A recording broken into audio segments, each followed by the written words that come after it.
All right.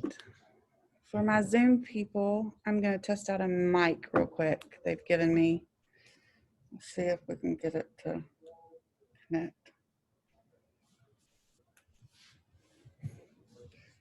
It's supposed to help. Let's see. Can y'all hear me on Zoom, Griffin? Yeah. I can see your face. Okay. So, good. And I think it'll help with recording things as well. All right. I'm going to mute everybody on Zoom. And if you want to say something in class, do the little raise your hand thing, and we'll do that. Let me go ahead and pull this up.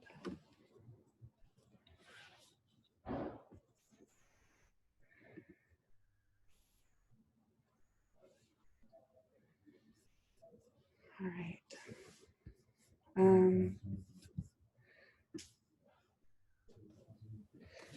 I think I might. Bear with me. I'm getting a few things set up, Zoom people, and you people, class people. We'll make it work. All right. I'm going to not screen mirror, but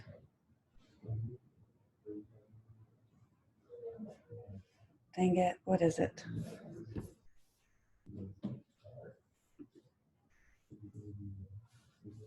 AirPlay.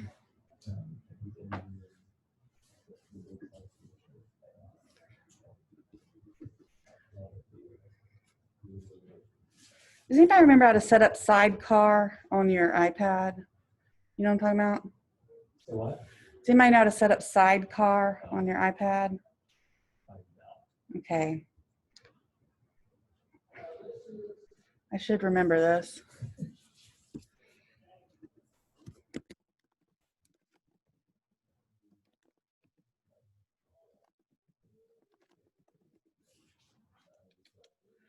All right, use Sidecar, go to the Apple System Preferences, show mirroring options. Sidecar.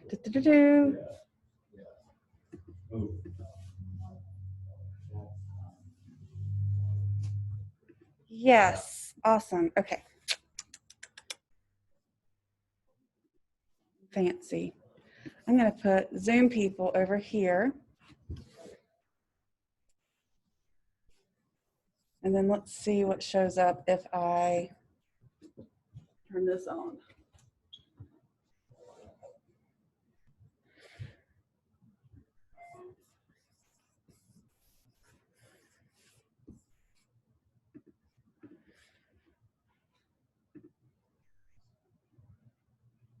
All right, 1, 2, 3, 4, 5, 6, 7, 8, 9. Perfect. 1, 2, 3, 4, 5, 6, 7, 8. Everybody's here that I know is going to be here. I know one person's not because of a prior engagement.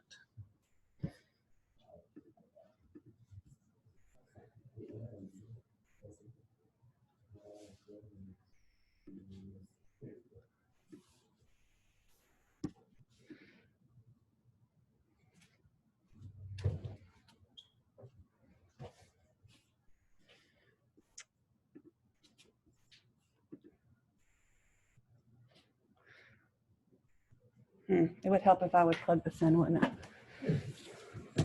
I promise. I will get this going better.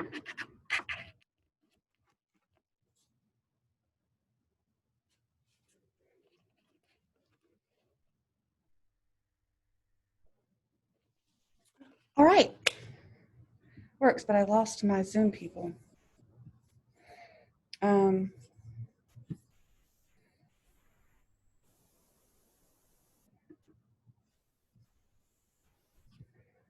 All right, I'm going to share screen with you Zoom people.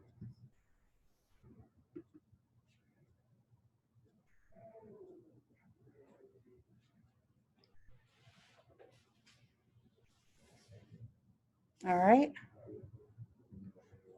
And I have y'all over there. So this doesn't even make it better.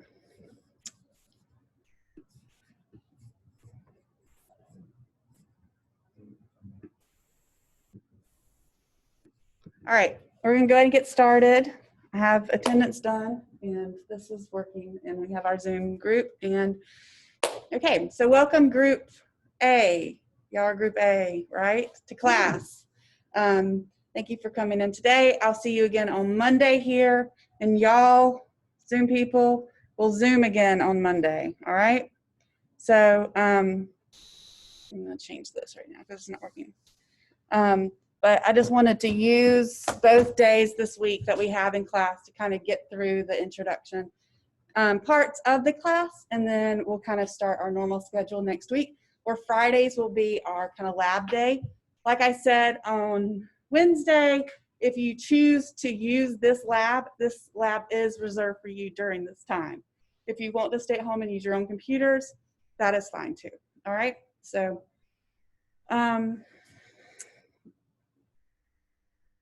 adjust things. So just a review of the syllabus. Each week you will kind of work through this type of stuff. And so for Monday, you do have your first assignment to submit on Shobi, and you will just click on the worksheet right here.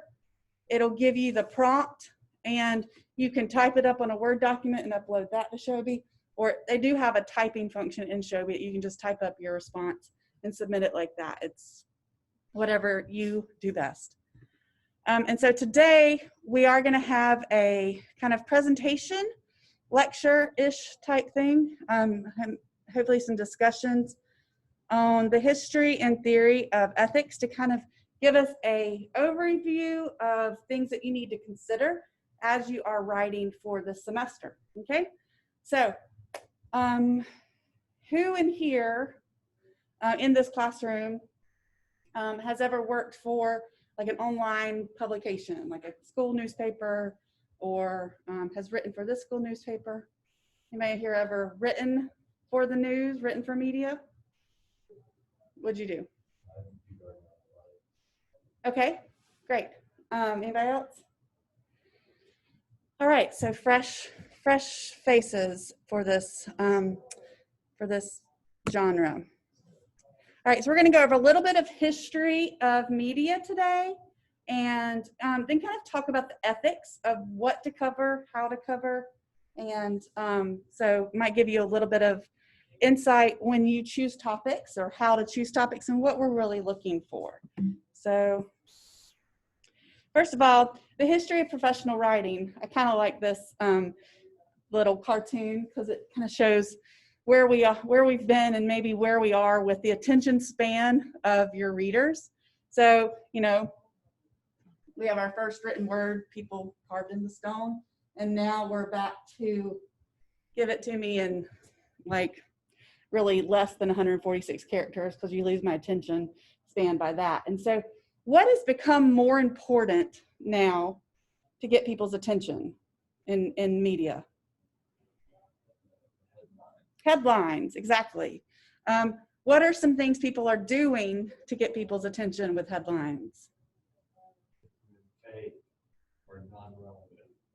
Or sensational. Yeah. Sensationalism, headlines. And so we're going to learn how to write headlines in this class and make them not sensational, but try to get them attention getting. That's to the get to the point as possible. So some challenges they've had in the past, you might have heard yellow journalism in your history classes. You might know what that is, what era that comes from. It was a style of newspaper reporting that emphasized sensationalism over facts. Does that sound familiar to anybody? Well, this was a big thing going on in the turn of the century, 1900s, 1800s, and it all kind of started with the United States and Spain in war in Cuba. People were escalating things by sensationalizing. So it's not new. Nothing is new under the sun. We just repeat our own mistakes because we don't learn from them. The age of propaganda was kind of also used especially in war times. They wanted you to get on the side of our country. They wanted to, you know, get everybody using their ration tickets, using bail bonds. And so media was used as propaganda in some cases during different parts of history. And I'm talking mainly in the US, but this happens everywhere as well. There were also fewer channels of media. And so people only had their news given to them through printed news. And I would say back 100 years ago, there were 2 papers a day, a morning and a night, kind of like we have our morning news and our nightly news. And then as television news kind of took flight mid-century, a lot of papers went to just a morning because people would turn into the nightly news. And so it's evolved over time how people have gotten their news. And now how do people get their news? Internet. Anybody's parents still get the printed newspaper? Mine do. It still is in print. I see that, you know, going away with the other, that generation getting older and not doing that. I don't think my generation's going to continue buying print stuff. We're going to get ours through online. But where's the problem in getting our news online? Instead of fewer channels, what's the problem? Too many channels. You don't know where to look. You don't know who to trust. You don't know what to do. And so we're faced with a different challenge than before. At first, only a few big names held information, and they printed in big newspapers. Of course, you had your smaller newspapers that covered local events and that type of stuff, but few people held on to the information. Now, you could say that with the big networks or with the big media companies, because a lot of them are parent companies and they kind of micromanage the smaller ones now. But then you have people that pop up a blog and they become well known, and now we get our news from a million different places. So today's challenges, this isn't an exhaustive list, but these are things that you deal with when you are writing and producing pieces of writing for the public. And so in this class, we are going to be doing journalistic writing, but we're also going to be talking in kind of an introduction to public relations writing. You may have taken the PR writing class yet? No? Okay, good. So we're going to get a general introduction. If you have at home, that's great. I'm not ignoring you. This is hard. In today's world, if you're writing for PR or if you're writing for corporate communications, there are multiple generations in the workplace. And we're at a weird paradigm shift of people in the workplace we have people my parents' age in their 60s and even 70s in the workplace who are used to one form and have had to adopt. And then you have people your age who are getting into the workforce, born in 2000, and are, you know, never knew life without the internet. And so you have a lot of different people in the same workplace, and how do you communicate effectively to all of them at the same time? You have to use a lot of different channels, right? There's also, with that, I'll skip news aggregates for a second and go back to it. The information diffusion theory, has anybody ever heard of that? I'm throwing this out there as like a grad school term, but it basically just means how people adopt technology. You have laggards. So I was in high school when everybody started getting cell phones. And so you got cell phones, and then not everybody had it, but then like 2 years later, everybody had it. And so you have those first people who have the cell phone, and those are called early adopters. And then you have the laggards, maybe people who waited to 2003 to get a cell phone, which seems crazy, but that happened. And so the same thing with how people use the internet for their news. You still have people who want their morning newspaper in front of them. You still have people who turn into the 5 o'clock nightly news. And then you have people who are only going to check Twitter for their news. And so you have this information diffusion theory of how people are gravitating to where they're doing the news. And as professional news organizations, you want to make sure you still reach your whole audience. And so you have to publish across platforms. News aggregates are, does anybody know what that term is? You probably use one, but you don't know it. Twitter, in a way, is news aggregate. Anybody look at Google News on their phone? Anybody look at the news? Okay, your job this semester is to look at the news, read the news, at least see what's going on out there. So news aggregates are sources or apps or websites that pull from a lot of different sources and put it all in one page for you to click through. So you might not be reading just the New York Times. You might be reading the New York Times, the Chicago Tribune. You might be reading this article from CNN. You might be an article from MSNBC, but it's all on one page and you're scrolling down and you're clicking on the headlines. And so news aggregates are what a lot of people kind of gravitate toward right now to read their news, because you're not just following one source. That's kind of my preferred method, because of someone who actually likes to study this stuff. I like to see how everybody's covering things. Which leads us to infinite channels there. There's also blurs between business writing, PR, and professional journalism. A lot of people out there in the business world want their topics to come off as news that someone would just pick up and cover a story about because it sells their product for them. And so we'll learn a little bit when we get into PR about how you pitch stories to news organizations to get them to cover you if you're newsworthy. Fake news, I don't even have to go into all that. Hopefully you all are familiar with the issues that covers with the world today. It's almost kind of overwhelming to think about having to teach journalism and teach writing in an environment, in an atmosphere right now that we have, where there's just so much distrust of the media, and there's so much out there that people are saying, when there's still people that are trying to do the news well and trustworthy. A lot of people just don't buy into it. But like I said on Wednesday, for those who are in class and can remember, we talked about the journalism and the news industry being kind of a fourth branch of the government that keeps trying to keep everybody accountable. We deal with social media news distribution, which in a way is kind of a news aggregate in itself, depending on how you want to follow, which gets you into kind of the blatant biases that you can find in news, and you can find news to fit your views. And so you don't always read the source that's going to give you the most well-rounded coverage of something. You're going to maybe follow something that's going to reinforce what you already think, which just increases polarization in democracy in a way. And we talked about blur between news shows and commentary last class. So what else? Anybody think of any other controversies out there? All you large news consumers in the classroom? But start thinking critically about this, because as you are going to be writing things, I want you to think like a journalist, even if you don't plan on doing that as a profession. It makes you more news literate.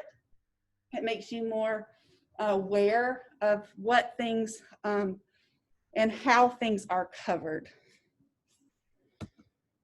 So basic communication theories, the functions of media writing today, when we're talking about journalism and public relations: to inform, persuade, and promote. And so I've kind of broken them down. Journalism, the basic function really is to inform. And then PR is also to inform as well, but then PR is to persuade and to promote. And so there is a division between what pure journalism should look like and what pure PR should look like. Now, of course, you're going to have your op-ed articles, your opinion, your commentary that kind of are blanketed under journalism, but true news journalism, it really is just there to inform people and let you make the decisions. So I'll stop right here. And any questions from the people at home? We're good? Okay. So ethics in professional writing. Why is trust in reporting and writing so important? I think I've kind of talked about this, but do y'all have any comments or People in class right now have any thoughts about why it's important?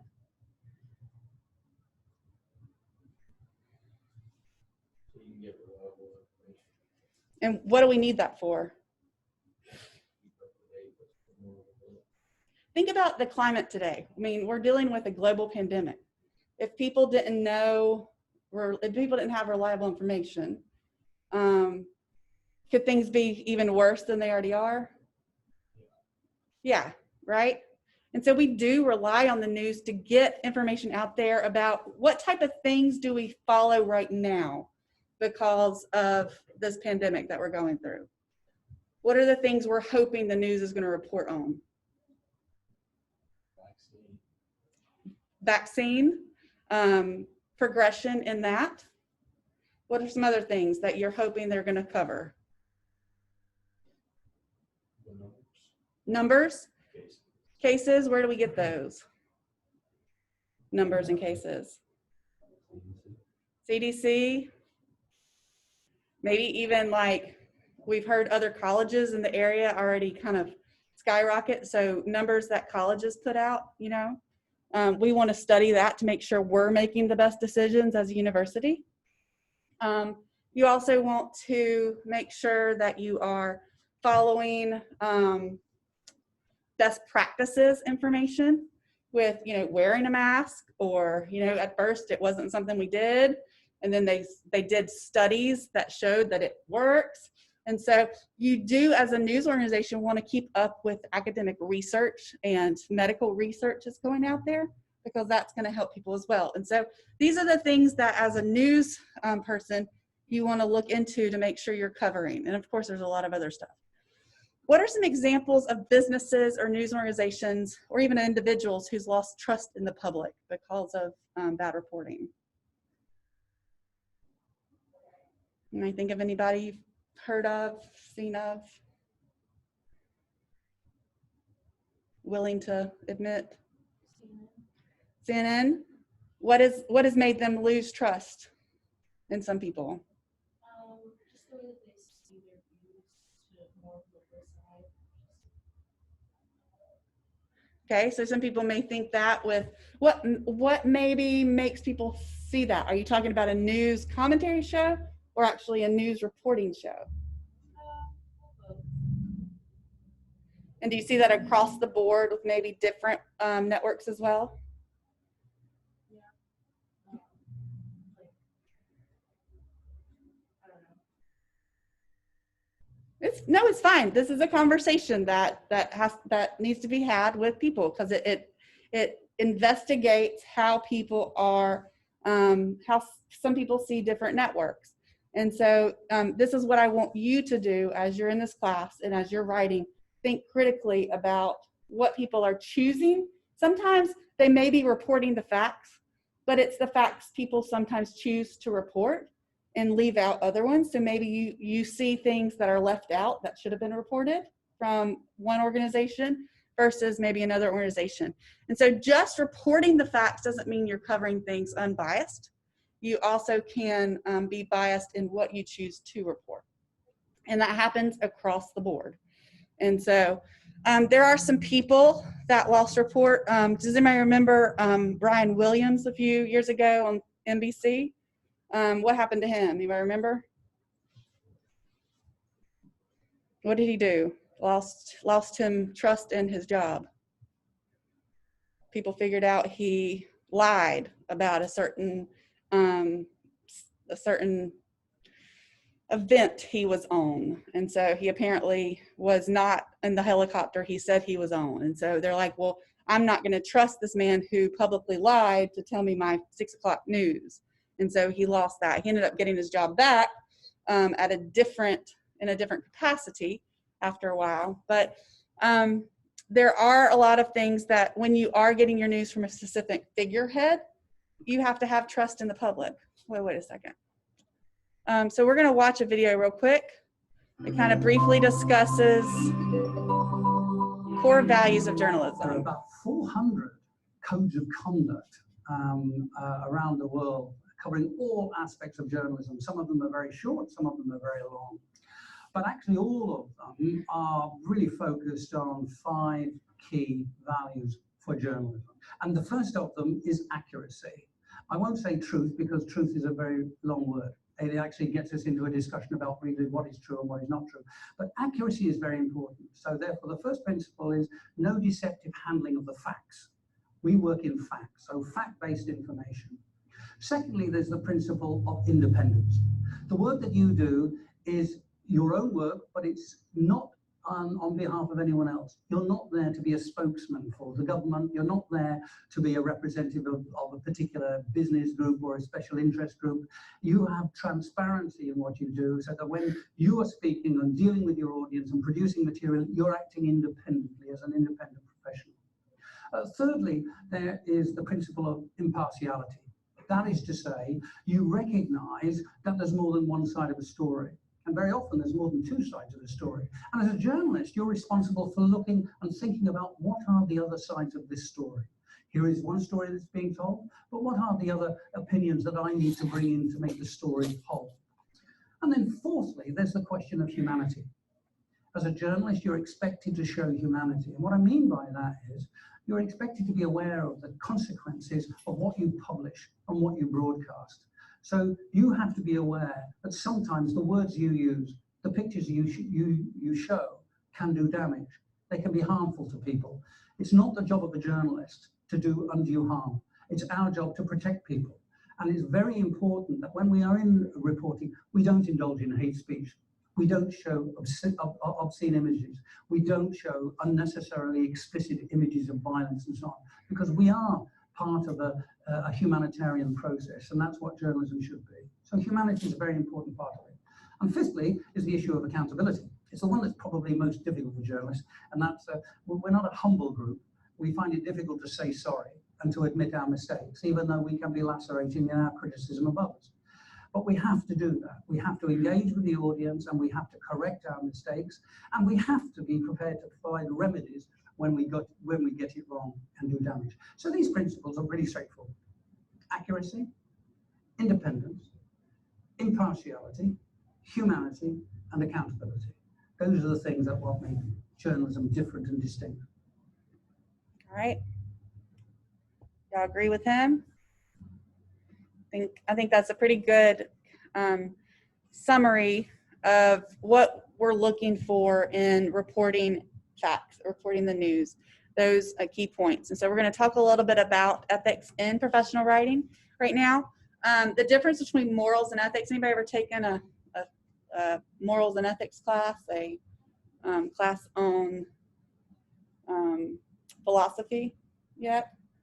You get these basic definitions. So good, I'm teaching you all new things. You should just learn so much. So morals, of course you probably have heard what a moral is your whole life, but it's different than ethics. So morals are an individual code based on religious or philosophical principles. And so, you know, your moral code might be based on the Bible. It might be based on your family's beliefs that you have. They define what's right and what's wrong. It might be based on what we believe as a government should be punished by law. Those are morals. Now then there's ethics.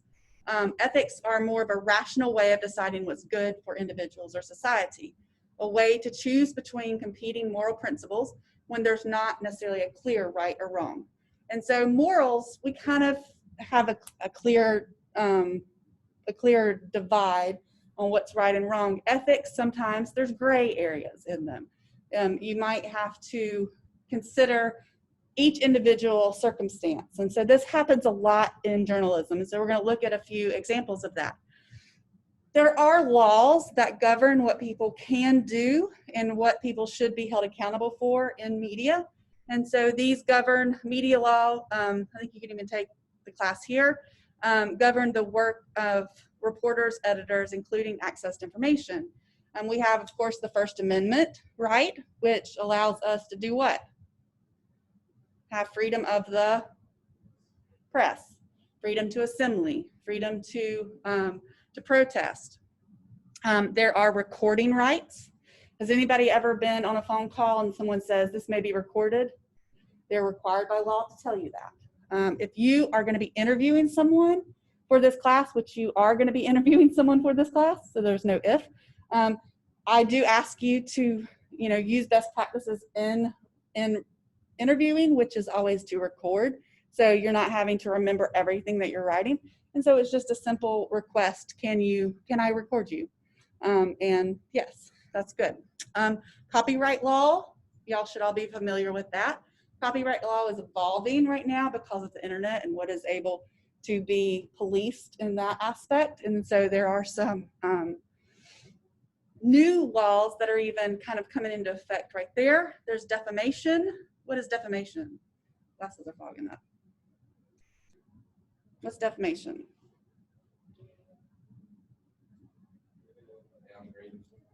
It's defaming, defamation, defame. So you're trying to defame someone with your words, and that happens through libel and slander.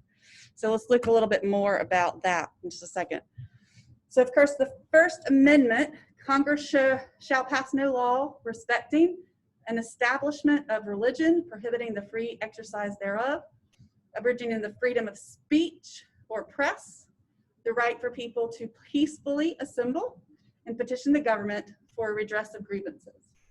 And so this is very important in this class and in society as well. We have these rights, and they have been fought for, and we have the right. And I've read this book in grad school, and it's called, if you ever are interested, and it's a really good book out there, it's called Freedom for the Thought We Hate. And so I think the title in itself kind of addresses the First Amendment. People have freedom for the press, even if you don't necessarily agree. We have freedom of speech in this country. And so people have the right to express their views through opinion, whether, and more news creates more news. And so that's kind of how journalists look at it. If someone is going to write an opinion piece about something, it's there to create a discussion, to create dialogue. So more news can only create more news if we abide by these principles. The public's right to know versus right to privacy. So what makes something newsworthy? Why do you see newspaper stands out there telling you about somebody's new boyfriend from the Disney Channel back in the day? I mean, like, do you really care? I don't know. But what makes that newsworthy? Somebody cares. Somebody cares. Somebody does. It's amazing what happens. But there is a difference between a public person versus a private person. Would it make news if you started dating someone new? Would that need to show up on Gardner Web Today? Probably not, because are you a public or a private person? Private. When do you become a public person?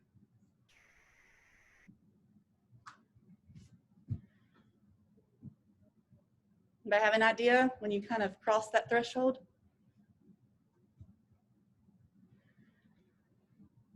Who are some public people? Celebrities. That's a really broad statement. Be specific. Dr. Downs, okay. So he's a celebrity on campus. Why is he a celebrity on campus? He holds a high office, okay? So high office holders, athletes, even, I would say even college athletes can be considered public people, but it would be more, the press would cover probably more things about them at different levels of their career. So they might not cover who the, star football players dating at Gardner Webb, but we might, everybody wanted to know who, what's his name? My brain just went. The Florida player that kneeled and prayed all the time, and then he didn't play professional anymore. Who is it? Tim Tebow. Duh, gosh. Everybody wanted to know who he got married, even though he wasn't even playing professionally anymore. He was more into, isn't he doing like announcing or something now? So, and so anyway, it changes with what is newsworthy, kind of your status of that. Who are other public people? Politicians. Once you announce you're running for anything, you cross that threshold. You're putting yourself on the table for scrutiny. Once you debut an album, you're across that threshold. You're putting yourself out there for that. And so there are different laws that protect privacy for public and private. And so people sometimes sue for newsworthiness if they cover what they're buying at the grocery store, and they're like, why are you showing this? But you were out in public, you're a public person, it could sell something. And I'm not saying that's always the best ethical, but that's that gray area. It's still legal under the rights of privacy. There are sunshine laws and Freedom of Information Act, and this has to do with government, schools.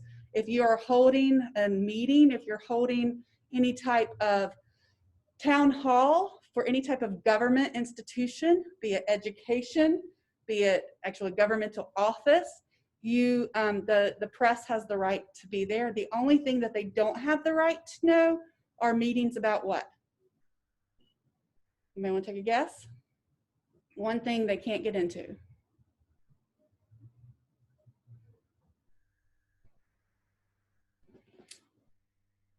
No guesses? Anybody at home? Raise your hand. Well, somebody's there. All right, human resources. They can't know hiring and firing until after the fact. So just so you know, when I graduated from grad school, I worked as the communications director for a school district in York County. And so my job a lot of times was to work with the media when they were wanting to cover school district stuff. And I would have to send them our meeting notes and send them this type of stuff. But the only thing that they couldn't get into was the HR stuff, because you're working with people's hiring and firing, but then after the fact, if there's anything that is public knowledge that way. Are salaries of public people available to the public? Governmental agencies, yes. So one newspaper at some point posted the salaries of all teachers. And it was to make a point of how bad it was. But then how would you feel if your teacher's salary was published in the newspaper? It's one of those ethical things where that guy was kind of talking about, are we hurting these people or are we really helping? But they gave names. It's legal. Just because you can doesn't always mean you should, kind of thing. All right. So I hate that this thing takes up so much because I'd like to see everybody, but then I can't do that at the same time. All right, so protection of sources. You are allowed to protect sources. It always doesn't, it's not always the best idea because anonymous sources sometimes degrades your accountability when you're writing, but there are times when sources need to be kept private for their own protection. For instance, anybody followed in history the Watergate scandal? What's the big protection of sources stories that went on there? Woodward and Bernstein. Anybody heard those names? What did they do?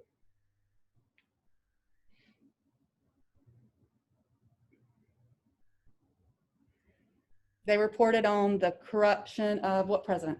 Let's just make it easy. Nixon. Okay, good job. They had a source that reported to them in the 70s who didn't identify himself until about 5 years ago in his 90s. And so it was for his own protection because he, of course, was fibbing on criminal activity at the highest office in the US. And so that was his right to protection was kept. All right, difference between libel and slander. Libel is written. Slander is spoken. So you can be sued for libel when you write an article. You can be sued for slander when you are interviewed about somebody or when you're reporting about somebody orally, okay? So those are the technical definitions, but just remember libel is written, slander is spoken.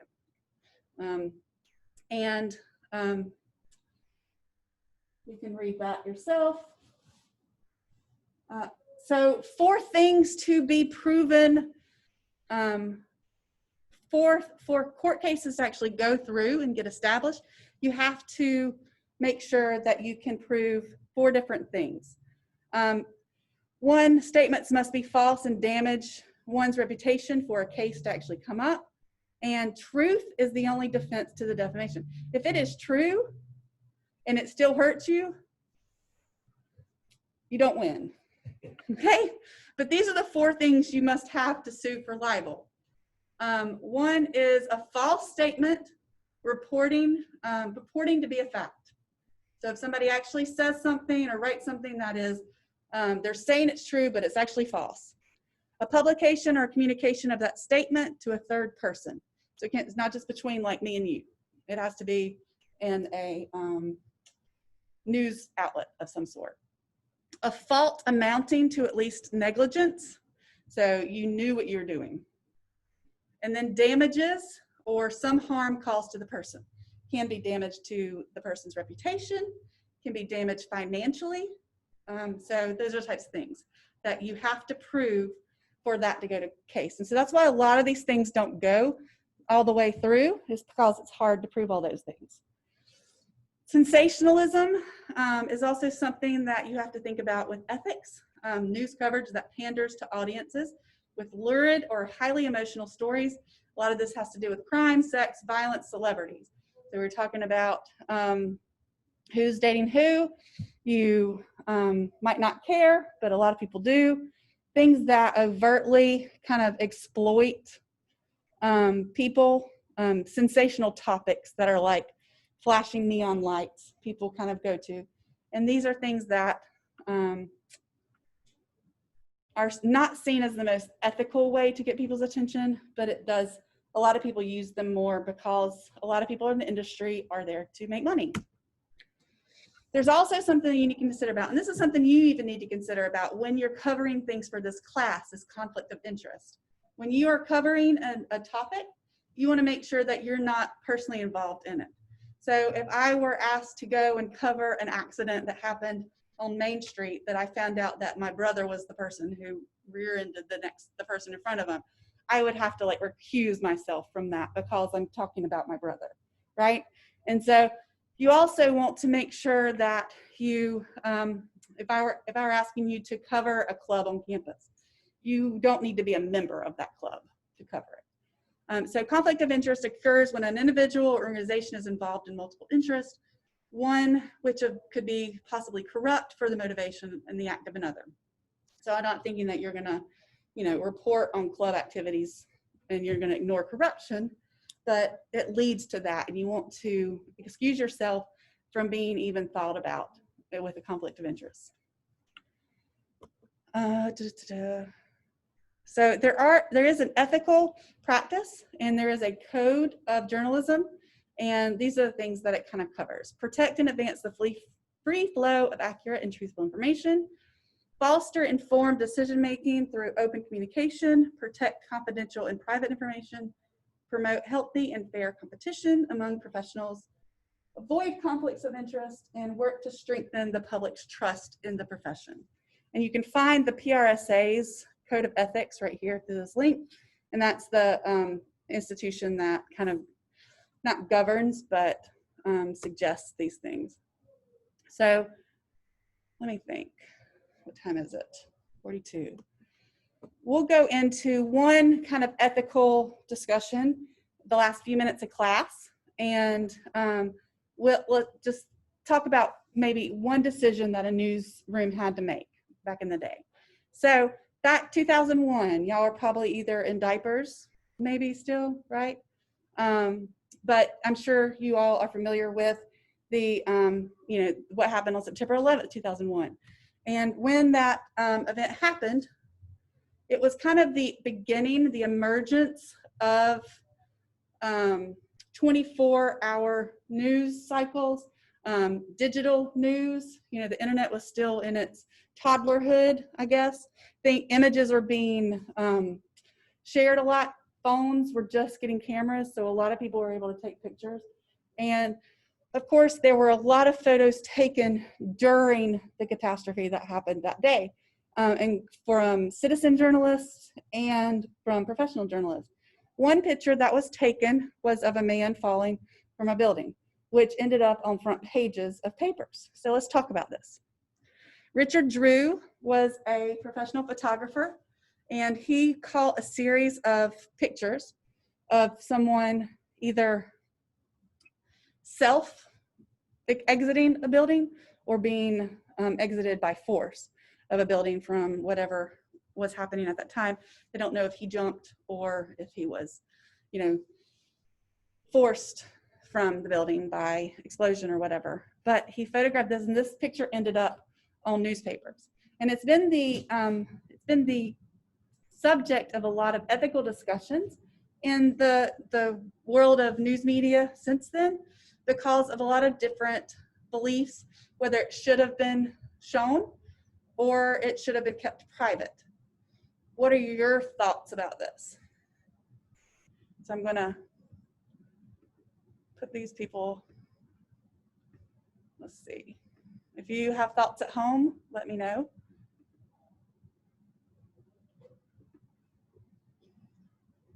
Here we go.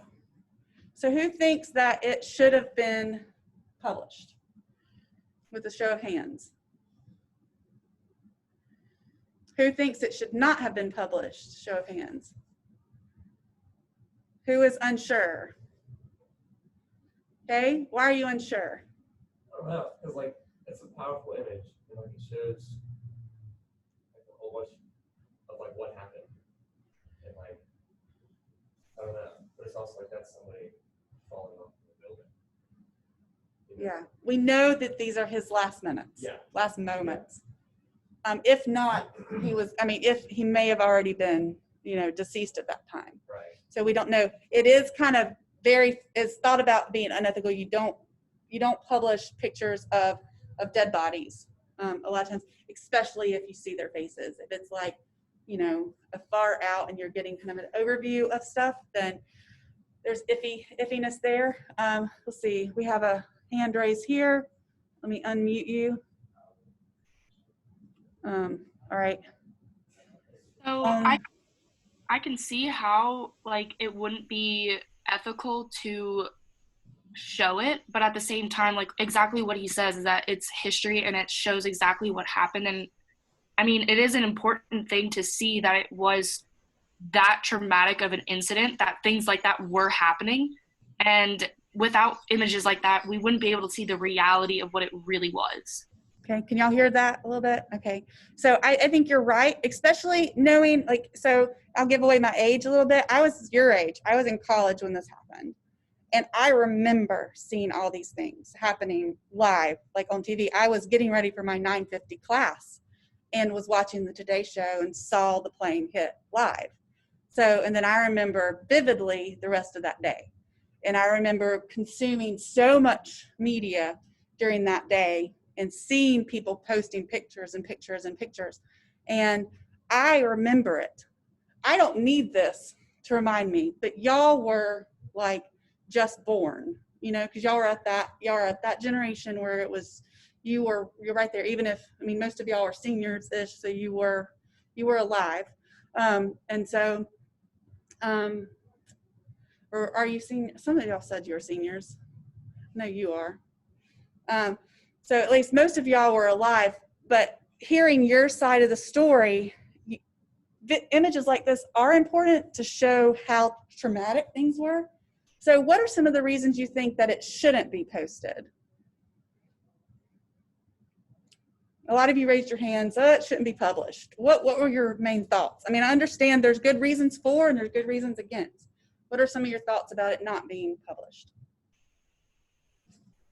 Obviously, he's about to be dead, so it seems really rough. What about his right to privacy? We just talked about privacy. Is he private or public person? Private, for all we know, private person. And we're definitely invading his privacy right there, right?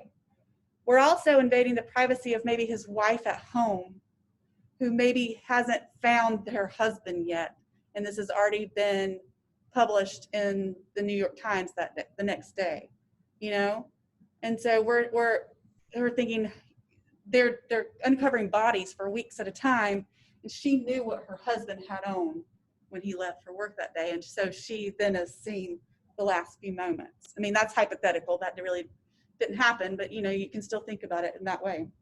And so, yeah, there is a lot of ethical decisions when it goes on, especially with traumatic events, wartime photography. Who in here likes watching movies about World War II? I do. I love that. I find the history of all that just very interesting, and seeing the real-time film reels that they've captured of those types of things. That's very interesting, and in a way, like you said online, and like you said, it lets us have a real vision of what happened. If we didn't see the bodies being taken out of concentration camps, would some people maybe still naysay that all that happened? Maybe. Some people still do. And so, sometimes to see things that are that horrific are good things to teach. And just remember, I said last week, journalism is the first draft of history, or not last week, but Wednesday. Journalism is the first draft of history. And so as people who are reporting on things that happen, be they as important as news stories from 9/11 or news stories about World War II, or reporting about a college president's inauguration, it's still the first draft of history. What do we want people to remember? And so there are a lot of ethical considerations when you choose what pictures to take, when you choose, what stories to cover and how to cover them. So photography ethics are really interesting. I spent a lot of time in grad school doing some research on those, especially wartime photography. And so it's a really interesting field if you're looking for something to study. All right. We will end today with that. And for Monday, remember you have one assignment right here due, submitted on Shobi by Monday. Most things are due Monday at 11:55. I think that's what Shobi does. So we will meet one more time before you have to submit that. And we will get started on AP Style next week. If you got my email this morning, it's just a reminder that I would like for you to get an AP Style book. They are on sale right now on Amazon. For the Kindle version is only $9.99. And so you can click on that link and go to that. You can also get some old copies for pretty cheap too. I know it's not in the bookstore. I got this class before I could submit books for that. So I apologize for that, but it's just a cheap book everybody needs to have. All right. All right. All right. Everybody have a safe weekend. Stay dry. And I will see y'all Monday. Bye-bye. Thank you.